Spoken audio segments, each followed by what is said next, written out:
The dust of the Circus Maximus settles like a veil over Rome. Beneath the Imperial box, a slave charioteer grips worn reins with calloused hands. Above him, the Empress Augusta watches, her golden crown catching the sun's dying rays. Their eyes meet across the impossible divide of status and power. He, born to nothing, trained in secret, destined for the mines. She, draped in silk and politics, surrounded by enemies disguised as allies. Neither speaks of the forbidden current between them. Neither acknowledges what everyone whispers, that her challenge has sealed both their fates. Will his speed be enough to outrace death itself? Before we jump back in, tell us where you're tuning in from, and if this story touches you, make sure you're subscribed because tomorrow I've saved something extra special for you. The small wooden horse fit perfectly in Marcus Aetius's palm, worn smooth from years of anxious handling. In the pre-dawn darkness of the Imperial stables, he ran his thumb over its familiar contours, the last gift from his mother before the raiders came. Before Rome. You're up early again, Hispanian. Gallus, the aging stablemaster, appeared like a ghost between the stalls. The horses sense your restlessness. Marcus tucked the charm away and nodded respectfully. Of all the Romans, only Gallus had earned his regard. The old man had recognized something in the silent slave when he'd arrived 5 years ago. Not just his way with horses, but the unbroken spirit behind his obedient exterior. Come then. Gallus gestured toward the training grounds. While the city sleeps, we train. The Circus Maximus loomed in the gray morning light, empty of the screaming masses that would fill it during races. Here, in this sacred quiet, Marcus felt most alive. His feet knew each grain of sand, each subtle slope of the massive track where Rome's greatest spectacles unfolded. Gallus released 4 white stallions into the practice arena. They were the finest in the Imperial stables, too spirited for any charioteer but Marcus. Emperor Claudius grows weaker, Gallus said, helping Marcus prepare the training chariot. The vultures circle. Marcus remained silent as he always did, but his eyes showed understanding. 5 years in the heart of the empire had taught him its politics. The aging emperor with no heir. The ambitious Empress Augusta, younger by 30 years, holding power through sheer force of will. The senators who resented a woman's influence. Senator Cassius visited yesterday, Gallus continued, asking questions about you. Marcus stiffened. Cassius, the most powerful man in the Senate and, if rumors were true, the Empress's most persistent suitor. I told him nothing of consequence, Gallus assured him. But be careful. He doesn't like mysteries, and you, my friend, are becoming one. Marcus nodded, then stepped onto the chariot. The moment his hands grasped the reins, his entire being transformed. Gone was the subservient slave. In his place stood a master of speed and control. The horses sensed the change, stamping eagerly. With a soft click of his tongue, they launched forward. No whip was needed, never a whip. The horses responded to the slightest pressure of the reins, the subtlest shift of his weight. Together they flew across the sand.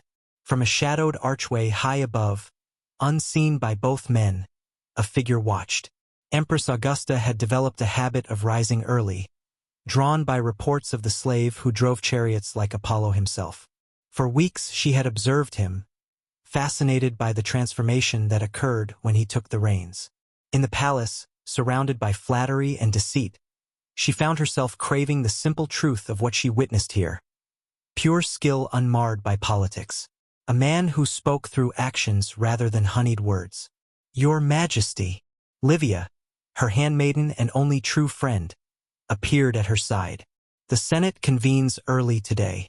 Senator Cassius has called for an emergency session. Augusta's mouth tightened. Of course he has. He means to press his suit again, Livia warned. With the emperor's health failing. I know what Cassius wants, Augusta interrupted. The throne through marriage. Rome would never accept a woman ruling alone. Her eyes returned to the arena where Marcus executed a turn so precise it seemed impossible. Perhaps, she murmured, there are other solutions than the ones Rome expects. Below, unaware of the Empress's gaze, Marcus completed his training session. Tomorrow would bring the Feast of Saturn, where Rome's nobility would gather to celebrate and scheme. Marcus would be invisible among them as always, a human fixture like the marble columns.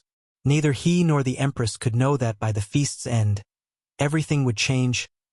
Empress Augusta twisted the sapphire ring on her finger, a nervous habit that betrayed her otherwise perfect composure. The Senate chamber had emptied after another exhausting session, leaving her alone with her thoughts and the echoing marble walls. "That went as well as could be expected," Livia said, approaching with a cup of watered wine. Augusta accepted it gratefully. "Cassius grows bolder by the day. He believes the emperor won't see another season." Livia lowered her voice though they were alone. "He's already acting as if the succession is decided." Augusta gazed at the sapphire ring, her father's final gift before arranging her marriage to Claudius. A political union that had granted her the highest position a woman could achieve in Rome, yet still left her vulnerable. Without a son, her power existed only through her husband. Once Claudius passed, "My father sold me to the emperor to secure his own position," Augusta said softly. "He called it duty to Rome. I was 16. Livia, who had been with her since childhood, nodded. "And you've turned that duty into power few women have ever known. Power that hangs by a thread."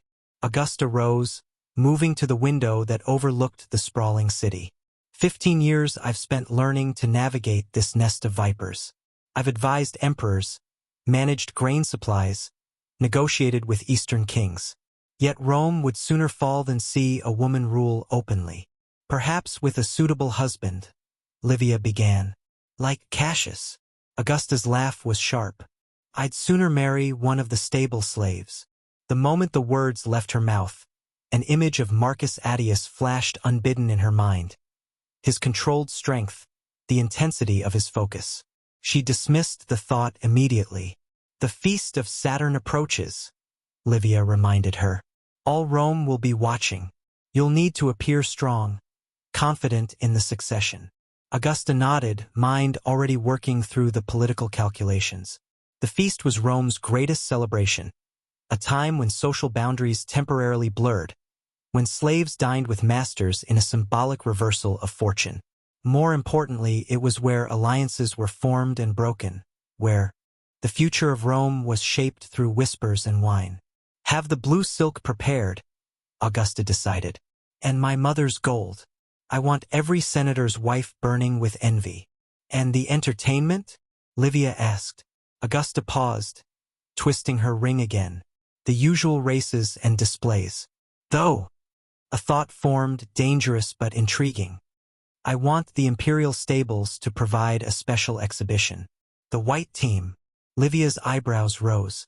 "Your Majesty, those horses are barely tamed. No charioteer would." "The Hispanian will drive them," Augusta said firmly. "I've watched him train. He can control them." "A slave? At the Imperial feast?" Livia's shock was evident. "The nobles will see it as an insult." "Good." Augusta smiled thinly. "Let them remember that I can still surprise them." As Livia departed to make arrangements, Augusta returned to the window. Below, the Circus Maximus stretched like a scar through the city's heart, a place where blood and glory mingled, where fortunes changed in an instant. Like most noble Roman women, Augusta had been taught that the races were vulgar entertainment, beneath her dignity. Yet she had always been drawn to their raw energy, the pure meritocracy of speed that cared nothing for bloodlines or titles. Perhaps that was why the slave charioteer fascinated her. In a world of carefully constructed appearances, his skill was real, earned through discipline rather than inheritance. "A dangerous game, Augusta," she whispered to herself, the sapphire catching the light as she twisted the ring once more. But then, Rome itself is a dangerous game, and it was a game she intended to win, by whatever means necessary. The Feast of Saturn transformed the Imperial Palace into a dizzying spectacle of wealth and power. Torches cast golden light across marble columns while senators and patricians paraded in their finest, the air heavy with perfume and intrigue. Marcus stood motionless beside the other slaves, trained to be invisible yet ever ready to serve. His eyes, however, kept returning to the imperial dais where Empress Augusta presided. Emperor Claudius had been too ill to attend, his absence fueling whispered speculations throughout the hall. "The slave who thinks he's a charioteer," a voice murmured. Senator Cassius appeared at Marcus's side, swirling wine in a golden goblet. "I've heard stories about you, Hispanian. They say you speak to horses as if they understand you." Marcus kept his gaze lowered, face expressionless. "Nothing to say?" Cassius smiled thinly. "No matter. Enjoy the festivities. After all, during Saturnalia, even slaves may pretend to be more than they are." He moved away, ascending the dais to take his place near Augusta. The Empress received him with practiced grace, though Marcus noted the slight stiffening of her shoulders. She wore blue silk that caught the light like water, her father's sapphire gleaming on her hand as she accepted a fresh goblet of wine from Cassius. "Your Majesty looks radiant tonight," Cassius said, loud enough for nearby nobles to hear. "A vision of what Rome's future could be." "Rome's future depends on many things, Senator," Augusta replied, "not least the wisdom of its Senate. And the strength of its leadership," Cassius countered. "In uncertain times, the people look for stability." The implication hung in the air between them. With no heir, stability meant a new emperor, and Cassius had made no secret of his ambitions. Augusta's fingers tightened around her goblet. "Speaking of spectacles, I believe it's time for the evening's entertainment." At her signal, trumpets sounded. The assembled guests moved toward the colonnade overlooking the palace's private racing track, illuminated by hundreds of torches. For chariots awaited below, but all eyes were drawn to the white team, for magnificent stallions that pawed the ground with barely contained energy. "Those beasts seem rather untamed for an exhibition," Cassius observed. "Beauty without spirit is merely decoration, Senator," Augusta replied. "I prefer my entertainments to have a touch of the unpredictable." Marcus felt a hand on his shoulder. Gallus nodded toward the track. "It's time." Heart-pounding, Marcus made his way down to the chariots. The other drivers, all freedmen hired for the evening, watched him with mixtures of curiosity and disdain. The white horses recognized him immediately, calming as he approached. Marcus checked the chariot, running his hand along the polished wood, inspecting the wheels and axle with practiced precision. Above, Augusta rose from her seat, silencing the crowd. "Noble citizens of Rome, honored guests. Tonight we continue a tradition as old as our great city. Let the races begin." Cheers erupted as the charioteers took their positions. Marcus closed his eyes briefly, centering himself. When he opened them, he found the Empress watching him intently. The race itself passed in a blur of speed and precision. Marcus held the whites back initially, letting the others lead before gradually unleashing the stallions' true power. They responded to his lightest touch, threading between the other chariots with impossible grace, building speed until they seemed to fly. As Marcus crossed the finish line 3 lengths ahead, the crowd's reaction was mixed. Appreciation for the spectacle warring with shock that a slave had so thoroughly outperformed his betters. Augusta stood, lifting her golden goblet. Silence fell as all eyes turned to her. Something in her expression had changed, a recklessness born of wine and frustration with the political games surrounding her. "Impressive," she called down to Marcus. "They say you can race, slave, but can you win when it truly matters?" The crowd grew still, sensing something momentous. "The Circus Maximus," Augusta continued, her voice carrying clearly in the silence. "Win me that, and win your freedom." Gasps rippled through the assembly. Marcus stood frozen, hardly believing what he'd heard. Augusta's eyes never left his as she raised her goblet higher. "You say you can race? Win me the Circus Maximus." Dawn broke over a changed world for Marcus Attius. Instead of the cramped slave quarters, he awoke in a small but private room near the Imperial stables. On the table lay a training whip, a symbol of his new status, though he would never use it on his horses. "It begins," Gallus said, entering without knocking. The old stablemaster's face was etched with concern. Half of Rome speaks of nothing else. A slave to race in the Circus Maximus, by the Empress's command. Marcus sat up, still trying to comprehend the previous night's events. The Empress's challenge had seemed almost like a dream or a nightmare. You understand what this means? Gallus pressed. The circus is not like our training grounds. Men die there regularly. Charioteers are trampled, crushed against barriers. And that's without considering those who might ensure you never finish. Marcus nodded. He had witnessed enough races to know the dangers.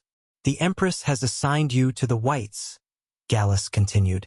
Traditionally the least favored faction, but she's granted you access to her personal stables. You'll have the finest horses in Rome. Marcus raised an eyebrow in question. Why? Gallus interpreted correctly. That, my friend, is what everyone is asking. Some say it's mere caprice, the Empress amusing herself. Others see political calculation. A few, he hesitated. A few whisper that she's been watching you train for months. Marcus concealed his surprise. The Empress, watching him? You have 6 weeks to prepare, Gallus said. The White's training master arrives this morning. His name is Titus Servius. He has trained champions, but he's also buried many students. Listen to him if you wish to live. Marcus rose, running his hand over the training whip without picking it up. One more thing, Gallus added. You are not a slave today. Not exactly. The Empress has placed you in an unusual category. You remain her property until the race. If you win, freedom. If you lose. He didn't finish the thought. As the morning progressed, Marcus was introduced to his new reality. The White's training facility stood adjacent to the Circus Maximus itself, a complex of stables, exercise yards, and practice tracks. Experienced grooms tended to the faction's horses, while trainers prepared charioteers for the brutal realities of professional racing. Titus Servius proved to be a compact, scarred man with calculating eyes. He carried his own whip, well used, which he cracked against his leg as he spoke. I care nothing for your origins or the Empress's interest, he told Marcus bluntly. I care only if you can race, if you can win, and most importantly, if you can survive. The circus forgives no errors. He led Marcus to the main practice track where other charioteers were already training. They paused to stare as Marcus approached. This is our new driver, Titus announced without ceremony. By the Empress's decree, he races in the festival games. The silence that followed was thick with hostility. One man stepped forward, muscled, with a champion's confident bearing. Gaius Dentatus, Titus murmured to Marcus. 3-time victor in the circus.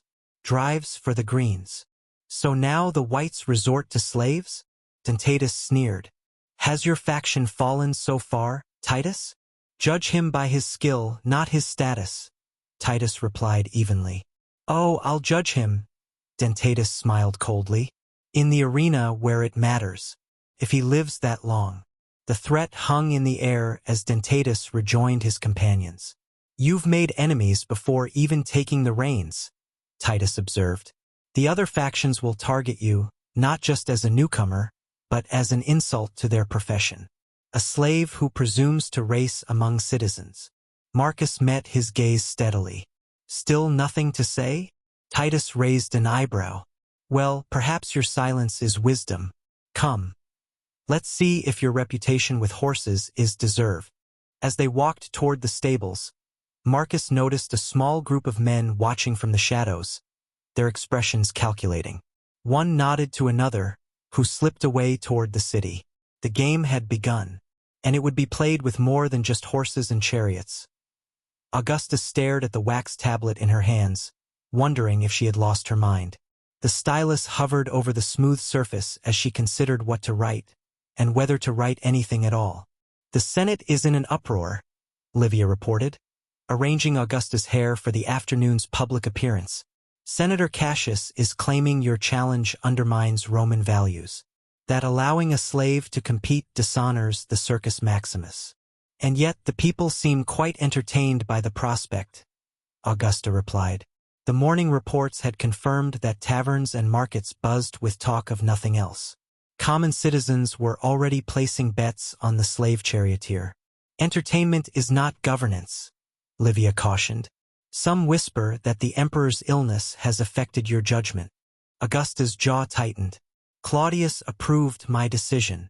It wasn't entirely true. She had informed her ailing husband after the fact, and he had been too weak to object. Besides, the Saturnalia has always been a time when conventional boundaries are questioned. "The festival ended 3 days ago, Your Majesty." Augusta set down the blank tablet with a sigh. "What would you have me do? Withdraw the challenge? That would appear weak, indecisive. Perhaps a compromise. Grant the slave his opportunity, but with conditions that satisfy the Senate." Augusta considered this. "Arrange a meeting with Cassius. Private, informal."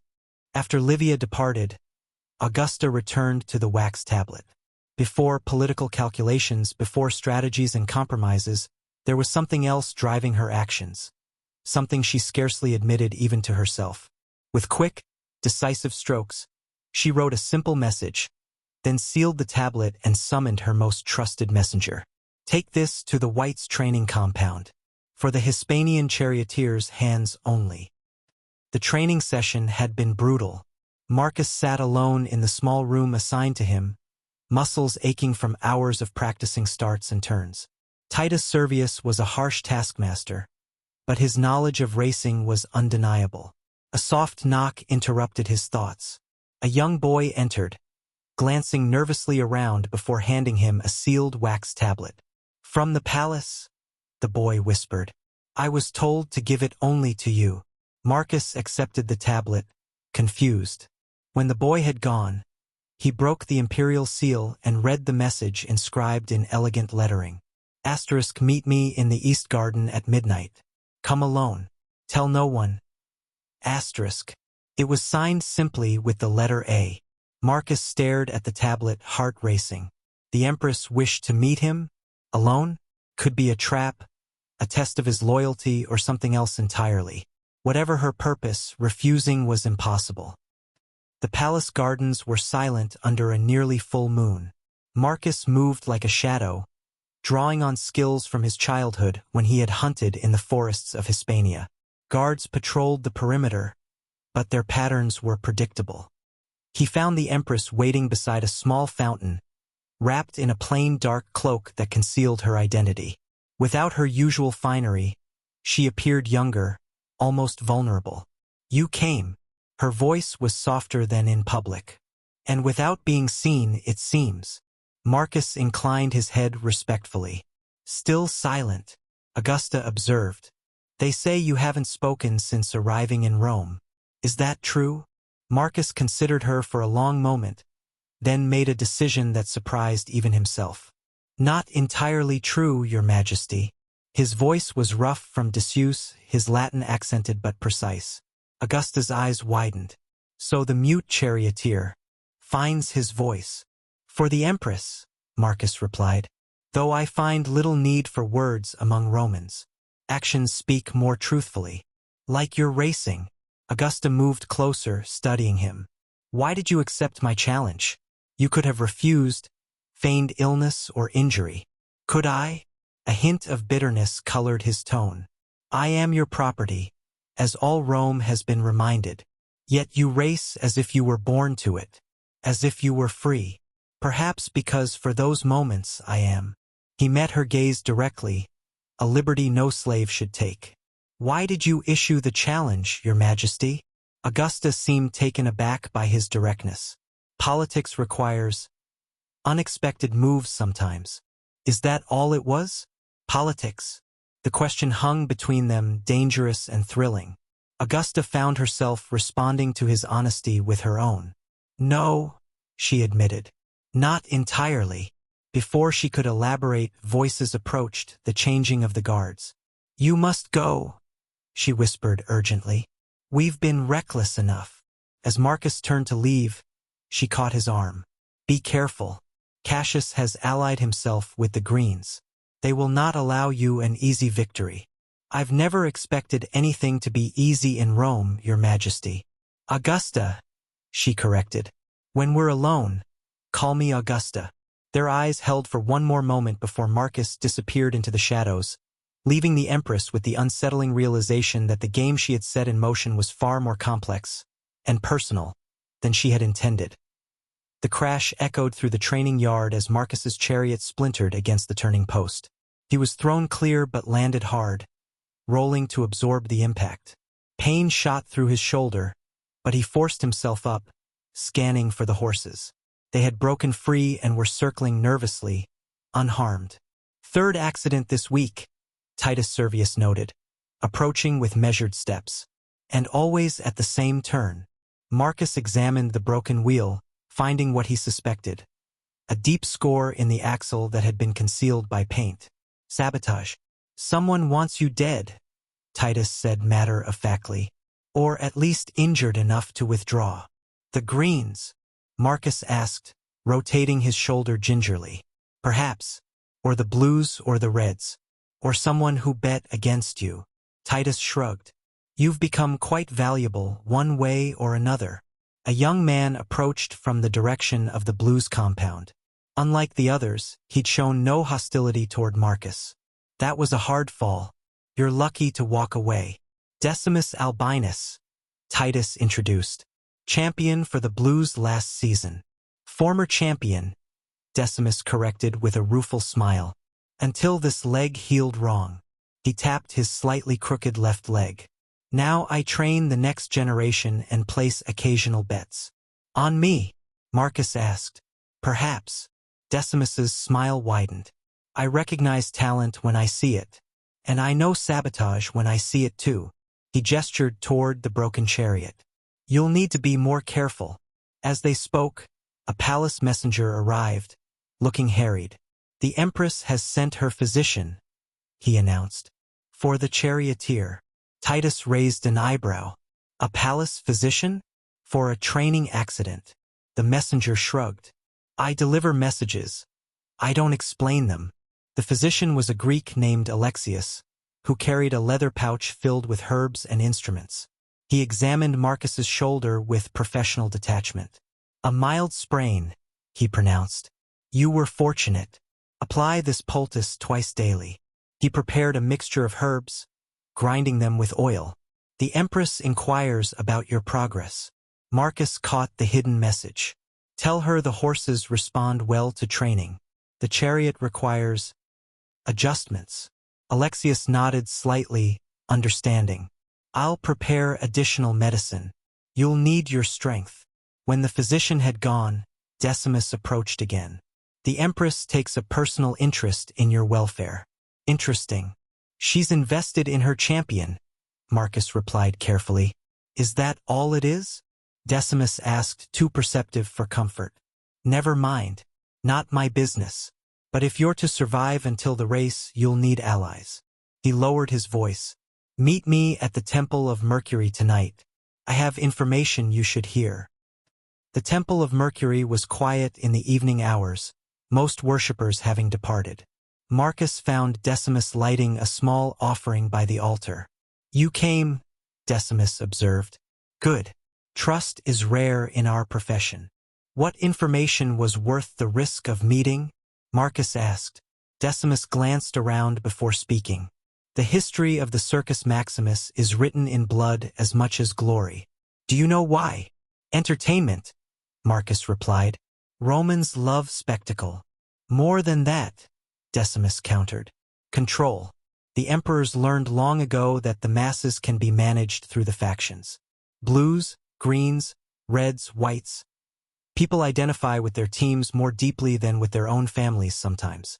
What does this have to do with me? Everything. When the Empress challenged you to race, she wasn't just offering you a chance at freedom. She was making a political statement. Decimus's eyes were intense. The whites have been the Imperial faction for generations, but they've fallen from favor.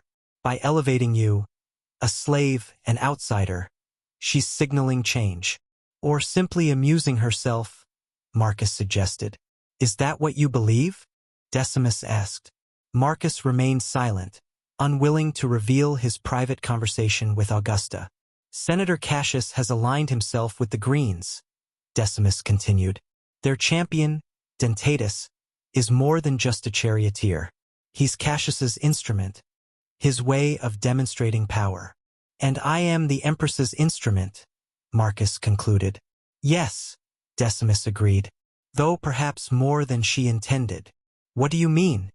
The people are talking, not just about a slave racing in the circus, but about what it represents. Many see themselves in you, the outsider challenging the established order. It's becoming more than a race. That makes me a bigger target, Marcus realized. Yes, but it also gives you power. Decimus placed a hand on Marcus's uninjured shoulder. Use it wisely, and watch your back. The sabotage will get worse before race day. As Marcus left the temple, he wondered what Augusta would say if she knew how her challenge was being interpreted.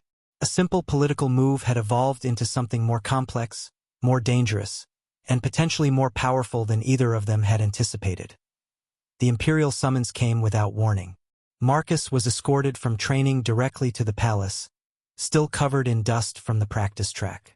The guards led him through corridors of increasing opulence until they reached a small atrium where Emperor Claudius sat alone, the imperial seal visible on the document in his lap. Marcus had never seen the emperor this close.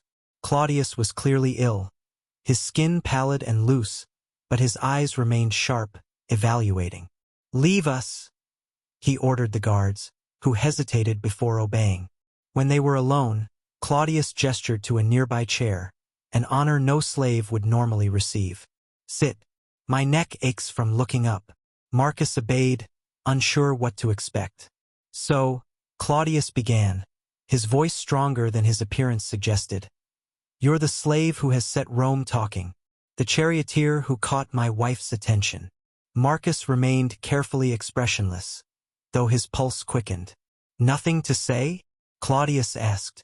"Or are the rumors true that you've taken a vow of silence?" "I speak when necessary, Caesar," Marcus replied. "Good. I've had enough silence from my physicians. They whisper outside my door, thinking I can't hear them, counting the days I have left." The emperor studied him. "You know why you're here?" "No, Caesar." "Curiosity," Claudius admitted. "I wanted to see what kind of man inspires my wife to such unconventional decisions." Marcus waited, sensing there was more. "Augusta is remarkable," Claudius continued. "When I married her 15 years ago, she was little more than a political token, a beautiful girl from a good family. Now she understands Rome's governance better than most senators." A fit of coughing interrupted him. When it passed, he dabbed his lips with a cloth, leaving a faint trace of blood. "I've never regretted choosing her, though our marriage was never what poets would celebrate." Marcus remained silent, uncertain where this was leading. "You're wondering why I'm telling you this," Claudius observed. "An emperor confiding in a slave. But you see, I'm dying, and that grants certain freedoms, including the freedom to speak honestly with whomever I choose." He lifted the document bearing the imperial seal. "Do you know what this is?" "No, Caesar. My will. My final instructions for Rome." Claudius's smile was thin. "The senators expect me to name one of them as my successor.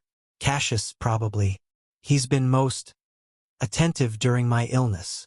Another coughing fit seized him, more violent than the first. Marcus instinctively moved to help, supporting the emperor until it passed. "You have a gentle touch for a man of strength," Claudius observed when he could speak again. "Interesting." He studied Marcus with renewed intensity. "I've watched you, not as Augusta has, but through reports. A slave who masters horses like you do understands something essential about power, that true control comes not from force, but from mutual respect." Marcus was surprised by the emperor's insight. "Augusta sees it too," Claudius continued. "She sees many things others miss, including, I suspect, qualities in you that have nothing to do with chariots." Marcus felt a flash of alarm. Had the emperor somehow learned of their meeting in the garden? "Don't look so concerned," Claudius said with unexpected humor. I'm not blind to what happens in my own house, but neither am I a jealous fool. Augusta has been loyal in all ways that matter. He leaned forward slightly. Do you know why I summoned you today? To warn me away from the Empress, Marcus guessed. Claudius laughed, triggering another cough. No, quite the opposite. I wanted to see if you were worthy of her interest. He paused, considering. And whether you might be worthy of something more. Before Marcus could respond, the Emperor signaled for the guards to return. That's enough for today. The physicians will scold me for overtaxing myself. As Marcus rose to leave, Claudius added quietly, Race well, Hispanian. More depends on it than you know. The Emperor summoned you privately? Augusta's voice betrayed her shock when Marcus relayed the meeting during their next clandestine encounter. What exactly did he say? That he wanted to assess me, Marcus replied. He spoke of you with great respect. Augusta turned away, emotion briefly crossing her features. Claudius has always been kinder than I deserved. He knows about us, Marcus said carefully. At least he suspects. And yet he didn't have you executed. Augusta's laugh held no humor. How very pragmatic of him. He's dying, Marcus said gently. Yes. Augusta's hand went to her sapphire ring. The physicians give him weeks, perhaps days. And then Rome changes, Marcus finished. With or without us. Augusta faced him, sudden determination in her eyes. It will be with us. I've come too far to surrender Rome to men like Cassius. She stepped closer. Win the race, Marcus. Win it not just for your freedom, but for Rome's future. Her use of his name, the first time she had spoken it, lingered between them, intimate and significant. The Senate session had run long, voices growing heated as the discussion turned to grain shipments from Egypt. Augusta sat beside Claudius, who had insisted on attending despite his physician's objections. His presence was meant to demonstrate continued strength, but his pallor and labored breathing achieved the opposite. Senator Cassius rose to speak, a goblet of wine in his hand. Before we adjourn, I propose a toast to our emperor's health. Servants moved through the chamber, filling cups with rich red wine. Augusta noted how Cassius's personal slave poured the emperor's cup directly, rather than allowing the imperial taster to serve. Something prickled at the back of her neck, an instinct honed through years of court intrigue.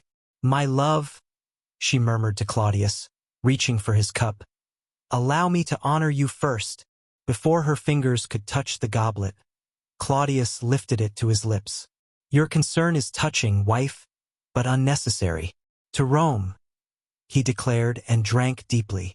The session concluded shortly after. As they rose to depart, Claudius staggered slightly. A moment of weakness, he insisted, waving away assistance. But in the corridor outside, he collapsed. Poison, the imperial physician confirmed hours later in the emperor's chambers. Slow-acting but certain. There is nothing I can do except ease his passing. Augusta sat beside the bed where Claudius lay, his breathing shallow, skin waxy.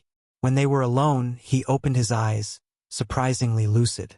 Cassius, he whispered. Yes, she agreed. It was his cup. No time now for proper succession. The will. He gestured weakly toward his private chamber. I'll find it, she promised. Augusta. His hand caught hers with unexpected strength. I've named you regent. She froze, stunned. The Senate will never accept a woman. They must. Another spasm of pain crossed his features. There's more. The secret addendum. But whatever secret he meant to share was lost as convulsions seized him. The physician rushed back in, and in the chaos that followed, Claudius slipped away, his final words unspoken. Dawn found Augusta alone in the imperial study. The official will open before her. True to Claudius's word, he had named her regent until a suitable successor could be confirmed. But the Senate would fight this provision, she knew. Without Claudius's authority backing her, she was vulnerable. A commotion outside interrupted her thoughts. Livia burst in, face pale. Guards are coming, Cassius's men. They're saying, she faltered. Saying what? Augusta demanded. That you poisoned the emperor. That you planned to seize power. Augusta felt cold fury replacing her grief. So that's his game. Not content with murder, Cassius would make me the villain. You must flee, Livia urged. Once they take you, there will be no fair hearing. And abandon Rome to Cassius? Never.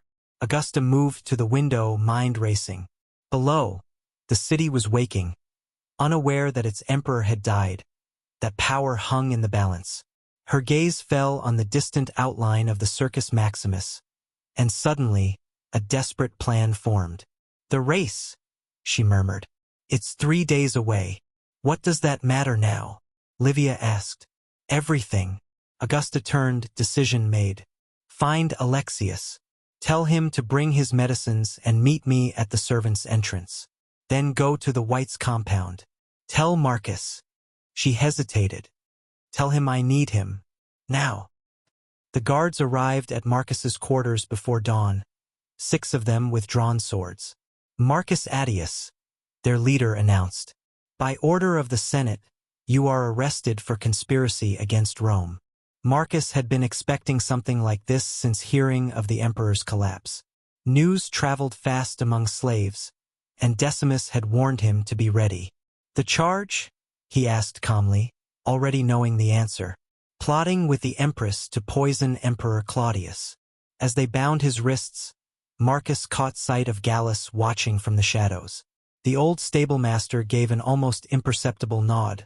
Their contingency plan was in motion. The prison beneath the Senate house was ancient, its stone walls seeping damp. They threw Marcus into a cell barely large enough to stand in, the only light filtering through a small grate in the door. Hours passed. Then, unexpectedly, the grate slid open, and familiar eyes peered in. Decimus, Marcus whispered. No time to explain, the former charioteer replied. The emperor is dead. Augusta is accused of his murder, with you as her accomplice. And the truth? Cassius, almost certainly. He's called an emergency Senate session to have himself declared emperor. Decimus slipped a small metal pick through the grate. Augusta has a plan, but first you need to get out.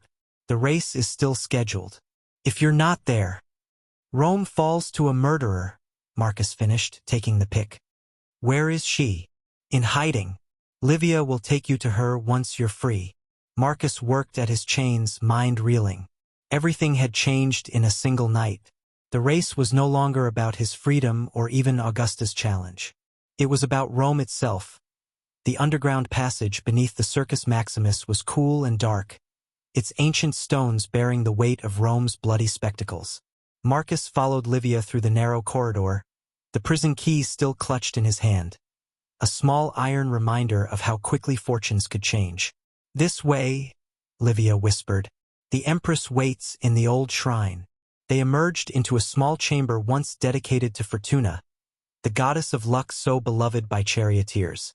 A single oil lamp illuminated Augusta's face, drawn with exhaustion but still regal. You came, she said simply. Did you doubt I would? Marcus approached, noting the shadows beneath her eyes. What happened after Claudius collapsed? Chaos. Augusta's voice was bitter. Cassius moved faster than I anticipated. The wine was poisoned, not enough to kill immediately, giving Cassius time to establish his alibi. By morning, he had half the Senate convinced I was responsible. And the Emperor's will? Names me regent. But Cassius claims it's a forgery, that Claudius's true will is in safekeeping with the Vestals. Her hand clenched into a fist. A convenient lie. No one can verify it until after the Vestals' seasonal seclusion ends, by which time Cassius will have consolidated power. There must be witnesses who know the truth, Marcus said. Dead or bought. Augusta met his gaze directly. We are alone in this, Marcus. The physician who confirmed the poisoning has disappeared. Loyal guards have been reassigned. Cassius has been planning this for months. Livia, who had been watching the passage, returned to their side. What do we do now? Augusta's eyes never left Marcus's face. We race. The race, Livia echoed, incredulous. The emperor is dead? You're accused of murder? And you're concerned with a chariot race? The race is everything now, Augusta replied. Cassius expects us to flee, to confirm our guilt. Instead, we will appear exactly where all Rome will be watching. Understanding dawned on Marcus's face. Public opinion. If the people support you, the Senate cannot ignore them, Augusta finished. Rome's history is filled with popular uprisings when the people believe their will has been thwarted. A dangerous gamble, Marcus cautioned. If we lose, we die anyway, Augusta said bluntly. At least this way we choose the manner of our defeat. She moved to a small chest in the corner, retrieving a scroll. Claudius told me there was a secret addendum to his will, but he died before revealing its contents. I've searched everywhere, but found nothing. What do you think it contained? Marcus asked. I don't know, but Claudius was always more cunning than people credited. He wouldn't leave me vulnerable without some protection. She set the scroll aside with a sigh. For now, we focus on what we can control. The race.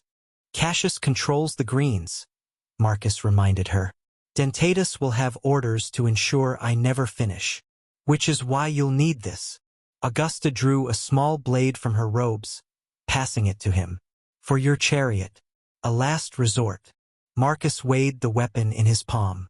Throughout his enslavement, he had never raised a hand against a Roman, had endured beatings rather than risk the punishment for striking a citizen. Now, the Empress herself was arming him. The world has changed, she said, reading his thoughts. And so must we. A distant noise caught their attention. Livia peered down the passage. Guards, searching the tunnels. They're thorough, Augusta observed grimly. We need to separate. Livia will take you to Gallus. He's secured your horses somewhere safe. I have other allies to contact. And if something goes wrong? Marcus asked. Augusta's gaze softened momentarily. Then I will see you in whatever afterlife awaits disgraced empresses and defiant slaves. Before she could turn away, Marcus caught her hand. The gesture was bold, unprecedented. A slave touching an empress without permission. Yet in that moment, such distinctions seemed meaningless. I will win, he promised. For both of us. Something flickered in Augusta's eyes. Fear, hope, or perhaps something deeper. She pressed the prison key into his palm, closing his fingers around it. Keep this, she said softly, to remind you that even the strongest chains can be broken. Then she was gone, slipping into the shadows with Livia, leaving Marcus alone with a blade, a key, and a promise that seemed impossible to fulfill. Dawn broke over Rome on race day, painting the city's hills with golden light. Marcus stood in the stables outside the Circus Maximus, a familiar stillness settling over him as he prepared. The white stallions seemed to sense the gravity of the moment, their usual restlessness replaced by alert focus. He carefully secured the small blade Augusta had given him beneath the chariot's rim, concealed but accessible. The weapon felt like an admission that today would be decided by more than just speed and skill. They're saying this will be the most attended race in a decade, Gallus remarked, helping to check the harness fittings. Half of Rome betting for or against you, and the other half hoping to witness history, one way or another. The old stablemaster's eyes were grave. Decimus sent word. Dentatus has been promised a senator's estate if he ensures you don't finish. The other drivers have similar incentives. Marcus nodded, having expected as much. There's more, Gallus continued, lowering his voice. Augusta has been seen entering the Imperial box. Openly, with her head high. Cassius was caught off guard. He can't arrest her in front of the crowd without causing a riot. A flicker of admiration crossed Marcus's face. Augusta was playing her part perfectly, refusing to hide like a criminal. The people are divided, Gallus added. Many believe Cassius's accusations, but others remember Claudius's favor toward Augusta. They're waiting to be convinced. Then I must convince them, Marcus said simply. Titus Servius approached, his scarred face unreadable. It's time for the procession. As Marcus moved to follow, Gallus caught his arm. Whatever happens today, you've already won something few slaves ever achieve. What's that? Choice, Gallus said. Win or lose, live or die. It will be on your terms. The traditional procession before the race was a pageant of color and noise. Charioteers from each faction, blues, greens, reds, and whites, paraded before the crowds, wearing their team colors and acknowledging the spectators. Normally, the drivers were celebrated as heroes, showered with adoration. Today was different. As Marcus entered the arena alone, representing the whites, the crowd's reaction was a chaotic mix of cheers and jeers. Some called him traitor and murderer, while others shouted encouragement to the Empress's champion.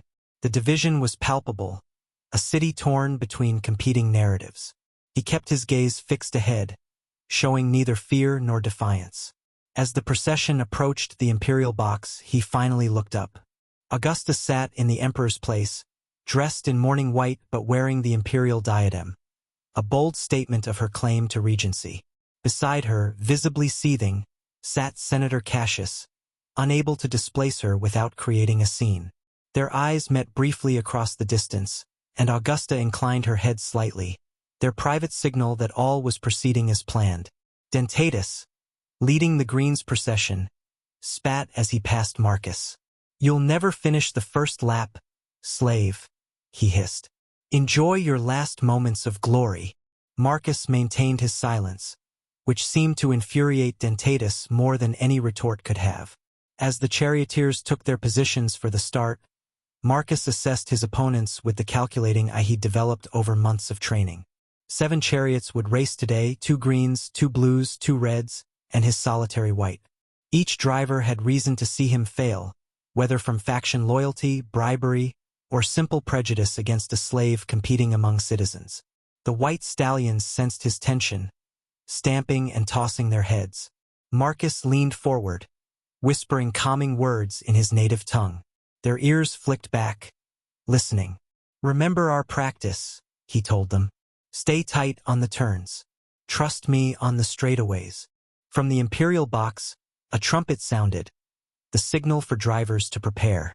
Marcus took his position, feeling the familiar surge of focus that always came before a race. The crowd's roar dimmed to a distant hum in his consciousness. Across the sand, Augusta rose to her feet. Tradition dictated that the emperor or regent would drop the white cloth to start the race. As she raised her arm, the crowd fell silent in anticipation. In that suspended moment, Marcus saw everything with perfect clarity. The sunlight glinting off Augusta's diadem, the hatred in Cassius's eyes, the tense readiness of his opponents. The future of Rome, balanced on the edge of a simple cloth. Augusta's hand opened. The cloth fell, drifting like a feather toward the sand. The race for Rome had begun. The chariots exploded from the starting line in a cloud of dust and thunder. Marcus held the whites back slightly, letting the others surge ahead in their eagerness. The race would be 7 laps around the massive track. Nearly 3 miles of brutal competition where the first turn often decided who would survive, let alone win. As they approached that crucial first curve, Marcus saw the trap developing. Dentatus and the second green driver were moving to bracket him, while a red chariot dropped back, preparing to cut across his path. If he maintained his course, he would be crushed between them or forced into the central spina, the raised barrier that ran down the center of the track. Instead of fighting for position, Marcus pulled the reins lightly, commanding the whites to hold steady. His opponents, expecting resistance, found themselves converging on empty space as Marcus's chariot slipped behind them. The crowd roared at the maneuver, some in appreciation, others in disappointment that the slave had escaped the early elimination many had anticipated. From the Imperial box, Augusta watched with outward calm that belied her inner turmoil. "Clever," she murmured. "He's letting them exhaust their horses early." "Your champion merely delays the inevitable," Cassius remarked coldly. "No single driver can overcome 6 determined to destroy him." "You seem very confident in the outcome, Senator," Augusta replied. "Almost as if you've arranged it." I merely understand the nature of the circus, Cassius said. It respects strength and punishes weakness, like Rome itself. Below, the first lap ended with Marcus in sixth position, safely behind the main pack but well in the race. As they thundered past the starting line, he began to make his move, urging the whites to gradually increase their pace. The second green driver, frustrated by the failed trap, broke formation to confront Marcus directly. He swerved his chariot violently, trying to clip Marcus's wheel. The crowd gasped as the chariots came within inches of disaster. Marcus, anticipating the move, shifted his weight and pulled the right rein, causing his stallions to surge forward just as the green chariot swerved. The attacker, finding only air where resistance should have been, lost control momentarily. His chariot scraped against the spina, shattering a wheel and sending the driver tumbling across the sand. The crowd erupted as attendants rushed to drag the fallen man from the track. One chariot eliminated, 6 remained. Your slave got lucky, Cassius observed. Skill won't save him from what comes next. Augusta did not respond, her eyes fixed on Marcus as he navigated through the third lap, now in 5th position. His strategy was becoming clear, conserving his horse's strength while allowing his opponents to eliminate each other through their own aggression. By the 4th lap, the race had claimed another victim. One of the blues, attempting to overtake a red on the far turn, miscalculated and flipped his chariot. The driver managed to cut himself free from the reins, the crucial skill that separated the living from the dead in the circus, but his race was over. Marcus had moved into 4th position, still maintaining a measured pace. The whites were running beautifully, responding to his subtle commands with precision that spoke of their special bond. As they entered the 5th lap, Dentatus made his move. Pulling alongside a red chariot, he made a quick gesture.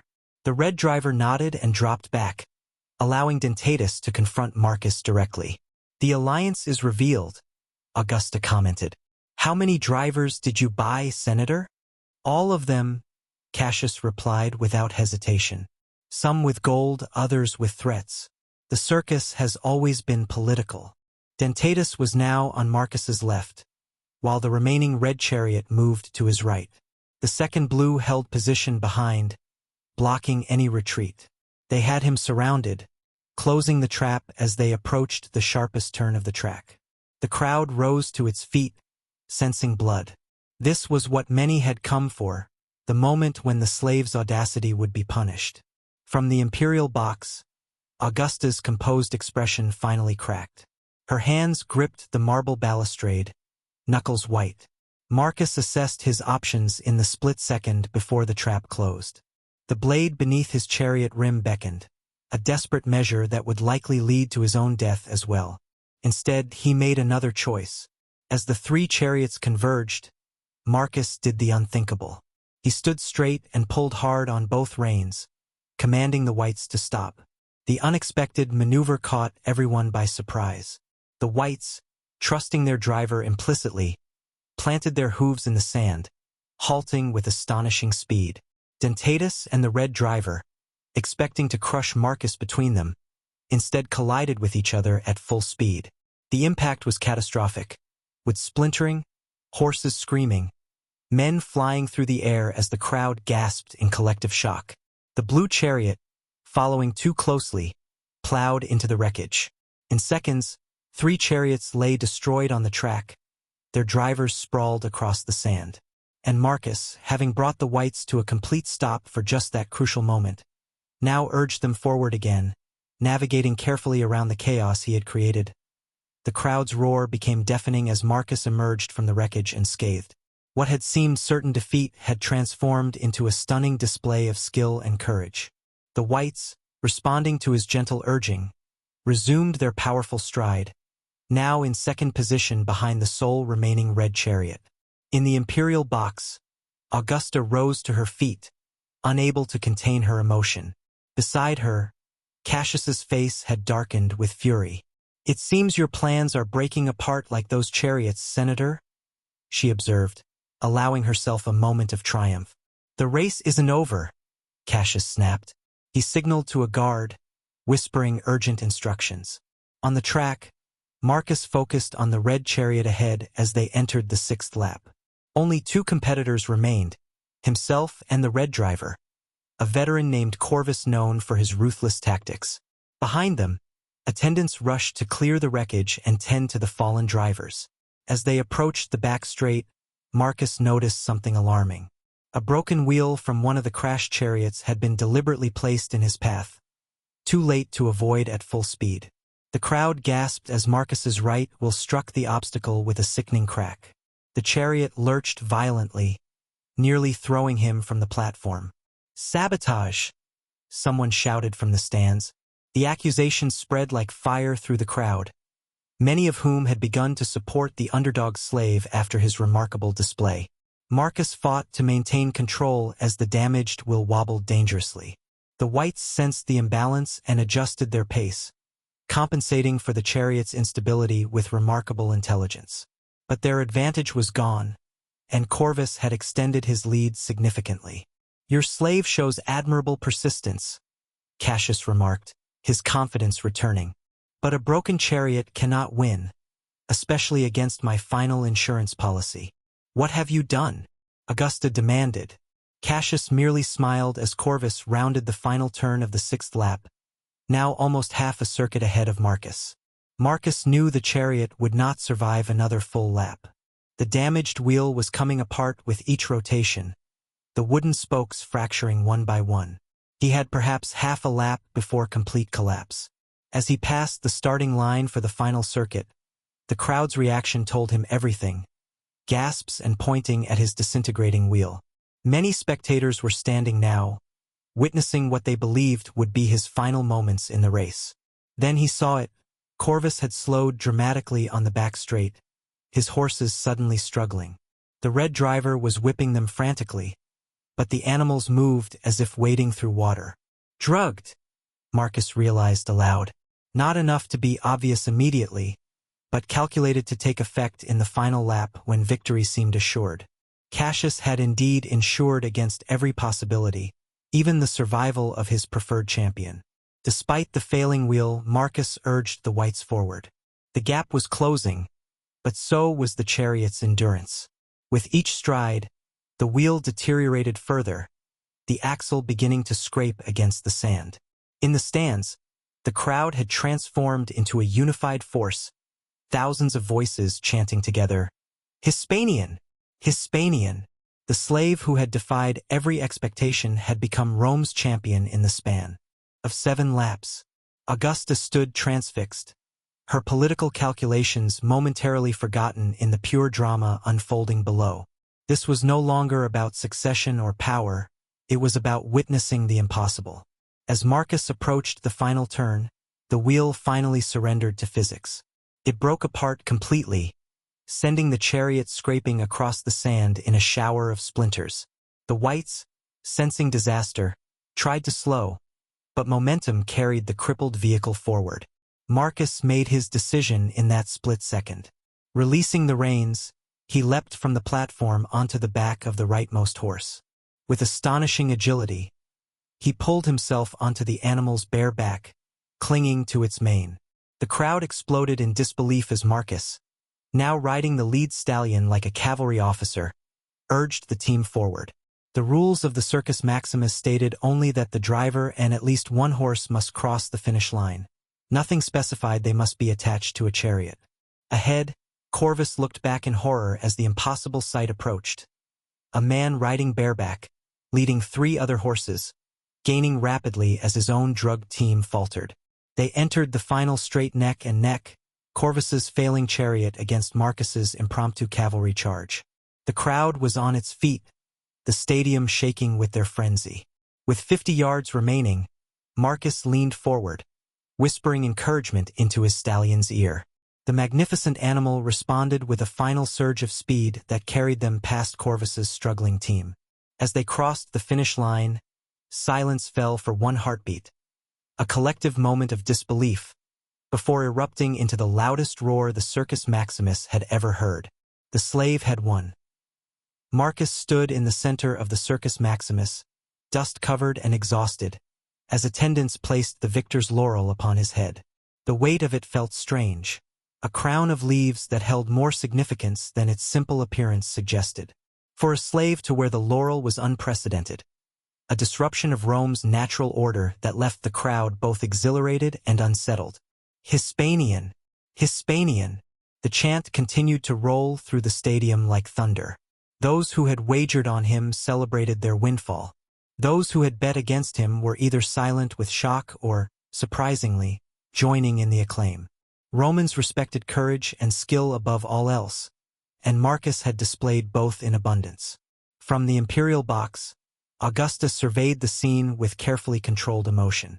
Beside her, Cassius had gone pale with fury and calculation. "A remarkable victory," Augusta said, loud enough for nearby senators to hear. "It seems Rome has chosen its champion." "A lucky accident," Cassius replied through clenched teeth. "The mob's adoration is as fickle as the wind." "Perhaps," Augusta conceded. "But today, that wind blows against you." She rose to her feet, making a decision that would either secure her position or end it. "As regent appointed by Emperor Claudius, I will honor the victory personally." Before Cassius could object, Augusta was moving toward the stairs that led down to the arena, a path usually taken only by emperors during the most significant games. Praetorian guards, uncertain whose authority to follow, automatically fell into step behind her. The crowd's reaction to her appearance on the sand was immediate. Many cheered the Empress who had sponsored the greatest spectacle they had witnessed in years. Others watched in wary silence, aware of the accusations against her. The mood could turn in an instant. Augusta approached Marcus with measured steps, conscious that every eye in Rome was upon them. This moment would define both their fates. When she reached him, Augusta did not immediately speak. Instead, she studied the man before her, dirty, bloodied, but unbroken. The slave who had defied every expectation. The man who had, perhaps, saved her future. "Rome honors your victory," she finally announced, her voice carrying across the suddenly hushed arena. "As promised, you have earned your freedom." A gesture brought forward a senior magistrate carrying a ceremonial rod, the vindicta used in formal manumission ceremonies. Such rituals were normally conducted privately, but Augusta understood the power of public symbolism. "Marcus Attius of Hispania," she continued, using his full name for the first time in public, acknowledging his personhood. "By the authority vested in me as regent of Rome, I declare you free." The magistrate touched the rod to Marcus's shoulder, completing the legal transformation from property to person. A slave collar was brought forward, not the one Marcus had worn, which had been removed during his training, but a symbolic one to be ceremonially broken. As the metal gave way with a resounding crack, the crowd erupted again. The breaking of chains spoke to something fundamental in the Roman spirit, the possibility, however rare, of rising beyond one's station through merit and courage. Augusta raised her hand for silence, not yet finished. "Rome has witnessed not only a great victory today, but a great injustice in the days before." Murmurs spread through the crowd as she continued, her voice strengthening. "Emperor Claudius was poisoned, not by my hand, but by those who sought to seize power through treachery rather than rightful succession." The accusation hung in the air, unspecific yet unmistakable. In the imperial box, Cassius had risen to his feet, frantically signaling to his supporters. "The emperor's true will named me regent until a worthy successor could be confirmed," Augusta pressed on. "Those who spread lies about my involvement in his death fear what the truth would reveal about their own ambitions." The crowd's mood was shifting, uncertainty giving way to anger, though at whom remained unclear.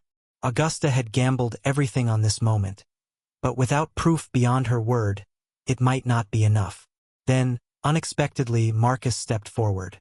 Protocol demanded he remain silent in the Empress's presence.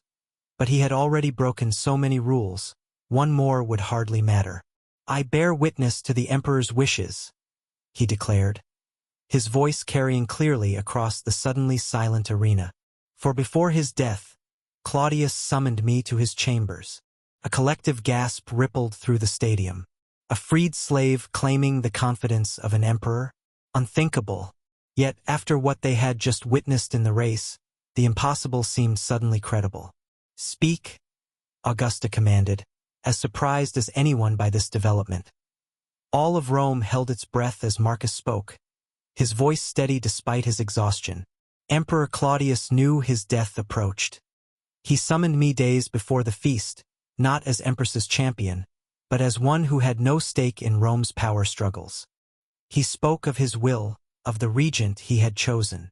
Marcus's eyes found Augusta's, and of a secret addendum he had hidden where only the worthy would find it.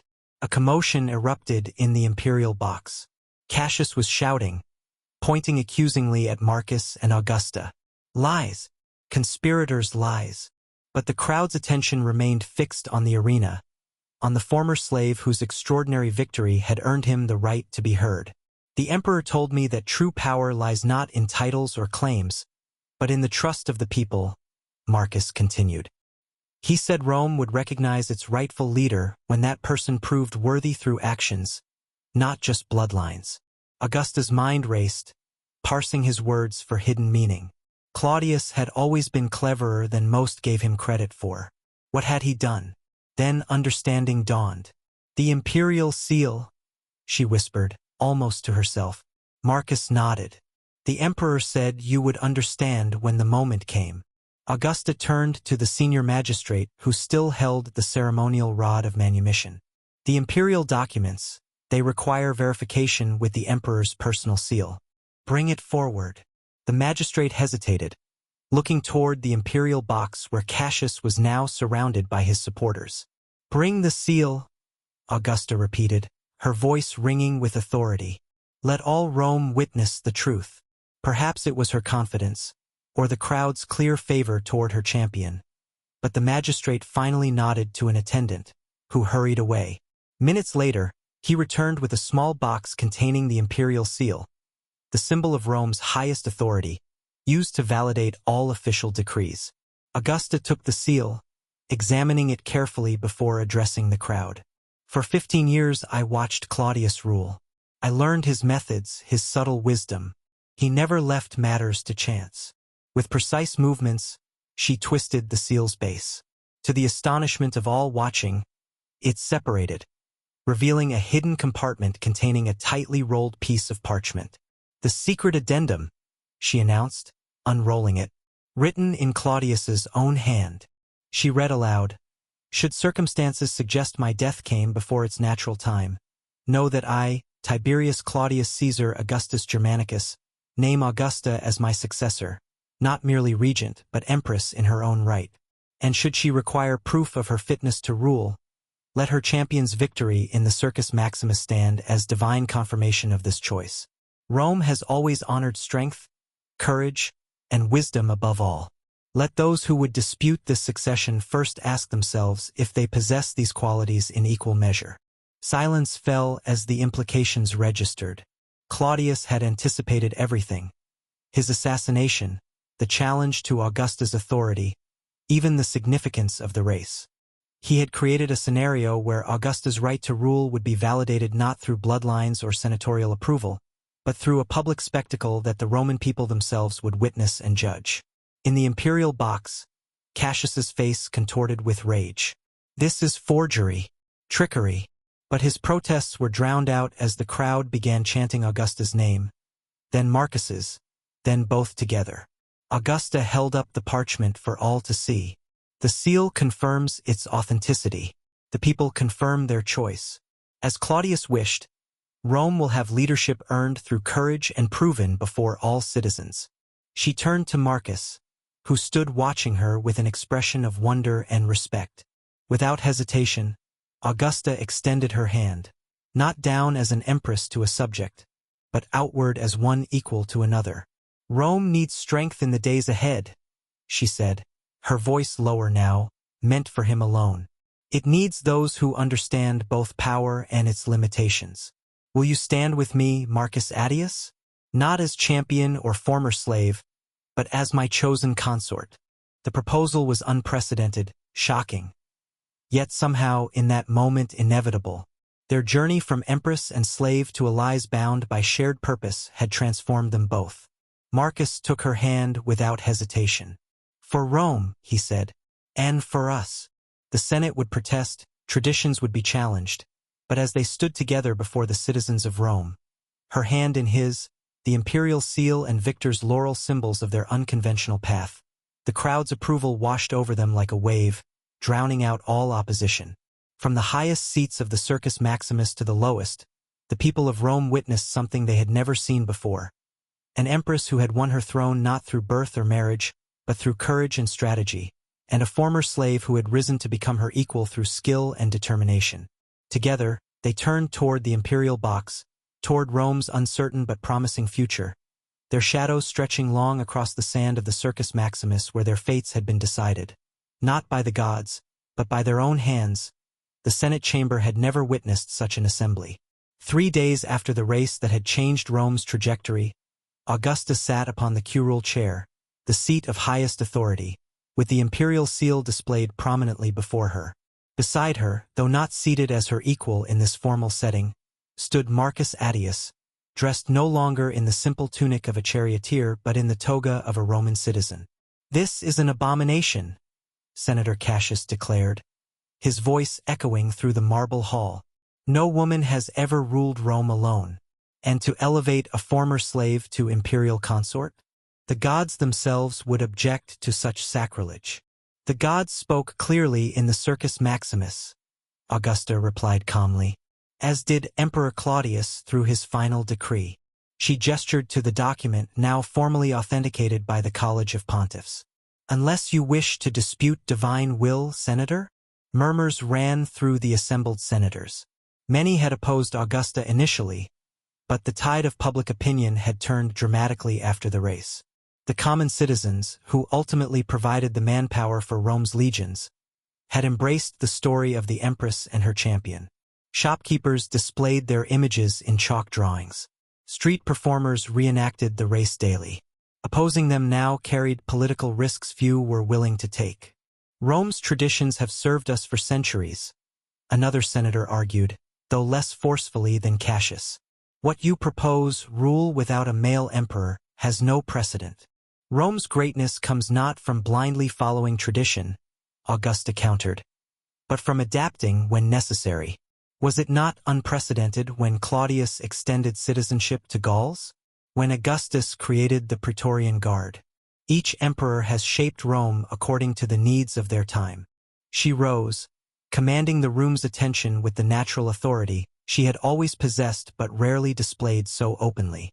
"The threats we face, Parthians in the East, Germanic, tribes beyond the Rhine, corruption within our borders, care nothing for whether Rome is led by a man or woman. They care only if Rome is led with strength and wisdom." Marcus watched her with quiet pride.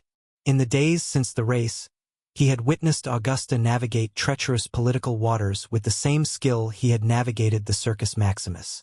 Each senator approached, tested, and either persuaded or neutralized. "And what of him?" Cassius demanded, pointing at Marcus. "Are we to believe a Hispanian slave is fit to stand beside Rome's ruler?" "Former slave," Augusta corrected. "And yes, Rome has always honored merit. Our greatest generals, our most renowned scholars, many rose from humble beginnings. Marcus Attius has demonstrated courage, loyalty, and intelligence that many born to privilege would envy." Marcus stepped forward, speaking for the first time in the Senate's hallowed chamber. "I stand before you not as Augusta's equal in experience or political knowledge, but as one who has seen Rome from below and above, who understands both the master's whip and the champion's laurel." His voice, though quiet, carried conviction that silenced even his critics. "I pledge to serve Rome with the same dedication I showed in the arena, to learn your laws, your traditions, your governance, not to overturn them, but to help them evolve as Rome has always evolved, becoming stronger by embracing new strengths." Several older senators nodded grudgingly, recognizing the wisdom in his words if not yet accepting his position. Augusta resumed her seat, signaling the formal beginning of her governance. "The first act of this regency will be to investigate Emperor Claudius's death and bring those responsible to justice." Her eyes met Cassius's directly.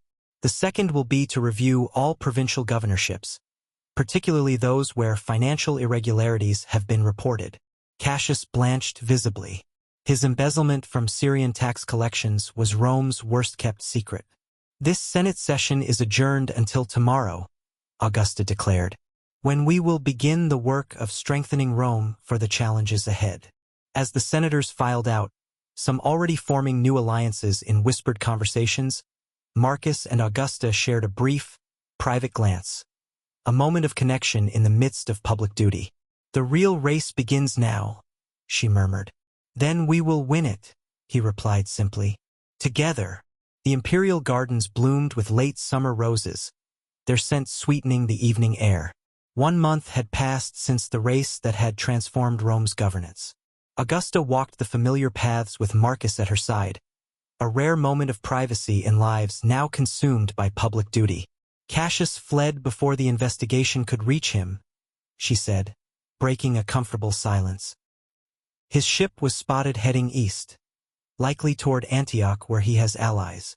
And financial reserves from his years of embezzlement," Marcus added.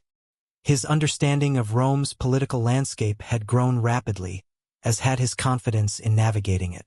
"The Syrian governor remains loyal to him?" "For now."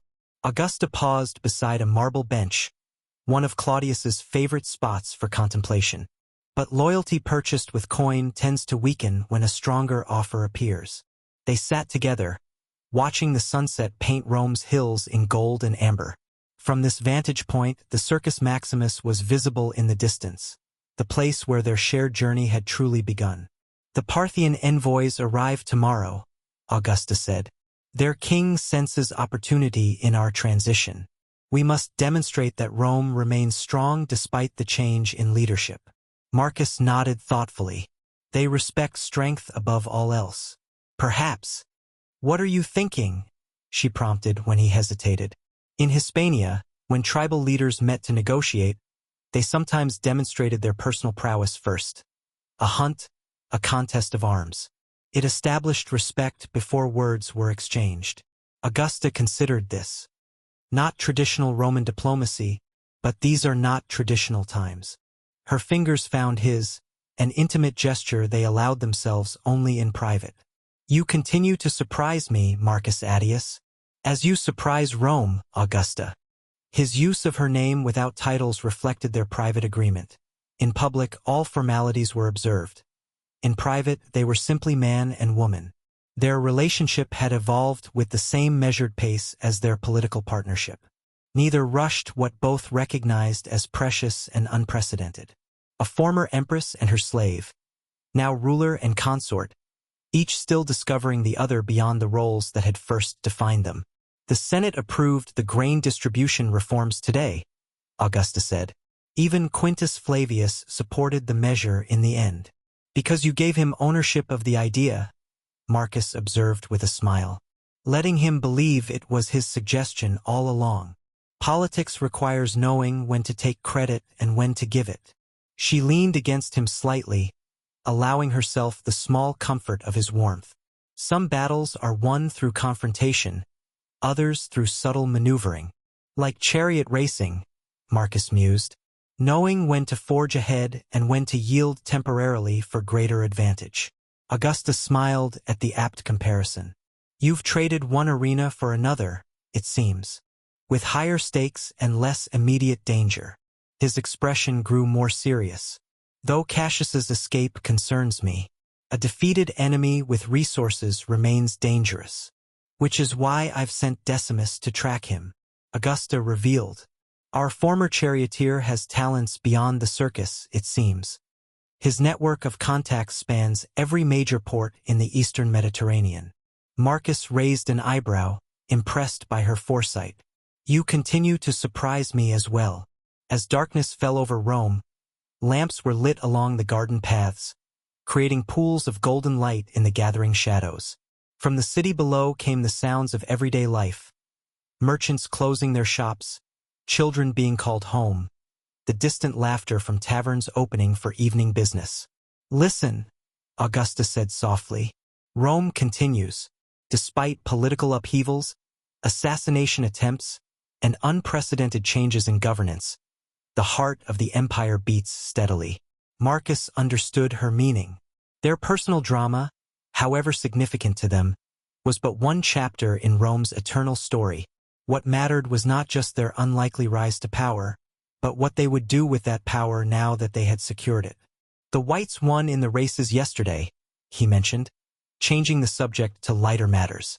Their new Charioteer shows promise. I noticed you watching with particular interest, Augusta said. Do you miss it? The arena? Marcus considered the question seriously. I miss the simplicity sometimes, the clarity of purpose. Politics has more nuance. A diplomatic way of saying it's filled with lies and manipulation. Augusta laughed softly. Which you navigate with remarkable skill, he countered. Their conversation continued as stars appeared overhead, two people finding their way forward together. The former slave and the empress who had challenged Rome's traditions and, against all odds, prevailed. 6 months after the fateful race, Rome celebrated the winter solstice with unusual splendor. The Imperial Palace opened its doors to citizens of all ranks, an unprecedented gesture that had prompted much debate among traditionalists but won tremendous favor with the common people. Augusta moved through the Great Hall, acknowledging nobles and commoners alike with the practiced grace that had become her hallmark. Her rule had stabilized in the months since Claudius's death, her initially controversial position now accepted, if not universally embraced.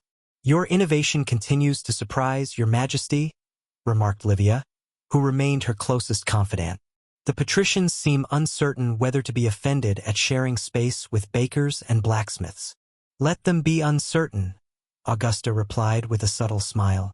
Rome's strength has always come from all its people, not just those who wear the finest wool. Across the hall, Marcus was engaged in conversation with a group of Eastern merchants, his natural dignity and intelligence having earned him growing respect among those who initially viewed him with suspicion. The story of his rise from slave to imperial consort had spread throughout the empire, becoming something of a legend already, embellished with each retelling. News from Antioch, Decimus reported quietly, appearing at Augusta's side. The former charioteer had proven himself an invaluable agent, his network of contacts providing intelligence that official channels often missed. Cassius was found dead in his villa. Poison, it seems. By his own hand? Augusta asked. The local authorities believe so. His fortunes had dwindled as his allies abandoned him. Your diplomatic overtures to the Syrian governor proved particularly effective. Augusta nodded, accepting the news without visible emotion. Cassius's death closed a dangerous chapter, though she took no pleasure in it. Ensure his remains are treated with respect. Whatever his crimes, he served Rome in his fashion. As Decimus departed, Augusta found herself momentarily alone, watching the gathered crowd. 6 months earlier, she had been a precarious regent accused of murder. Now she ruled in her own right, her authority growing more secure with each successful policy and diplomatic victory. Her gaze found Marcus again, and as if sensing her attention, he looked up. Their eyes met across the crowded hall, a private connection in the midst of public ceremony. He excused himself from his conversation and made his way to her side. The Parthian ambassador seems pleased with the trade agreements, he noted. Your proposal for mutual reduction of border fortifications was particularly well received. Our proposal, Augusta corrected gently.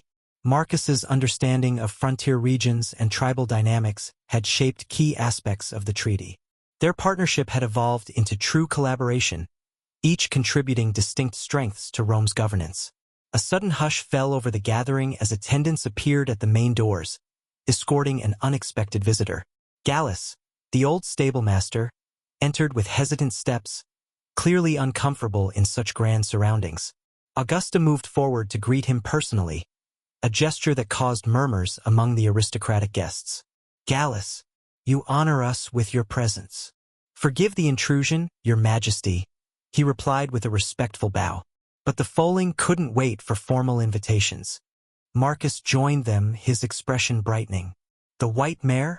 She's delivered. Gallus nodded, a rare smile creasing his weathered face. A strong colt, white as his sire, with the same spirit in his eyes. The birth held special significance. The white stallion that had carried Marcus to victory had been bred with the Imperial stable's finest mare, a union of bloodlines that mirrored, in its way, the unprecedented partnership of empress and former slave. He should be named, Augusta suggested. A new lineage deserves proper recognition. Marcus considered for a moment. Principium, he suggested. Beginning. Fitting, Augusta agreed. Then, making a spontaneous decision that would be recounted for years afterward, she addressed the gathered assembly. Let it be known that from this day forward, the Imperial stables will breed a new line of horses, descended from the champions of the Circus Maximus. The Principium line will serve not just in races, but as symbols of Rome's enduring strength and capacity for renewal. The announcement was met with approval, particularly from the common citizens who understood the symbolic importance of the gesture. Rome was evolving, honoring its traditions while embracing new possibilities. Later, as the celebration continued, Augusta and Marcus stood on the palace balcony overlooking the Eternal City. Lights twinkled across the 7 hills, reflecting the stars above. Principium, Augusta mused, a fitting name for more than just a horse. Marcus took her hand, an echo of that first touch in the Circus Maximus when she had granted him freedom. Every ending creates space for new beginnings. And what beginning do you see for us? She asked, allowing herself a rare moment of personal vulnerability. One worthy of Rome, he replied simply, and of us. Below them, the city continued its ancient rhythms, changed yet unchanging, like the empire itself, finding new strength through unexpected paths.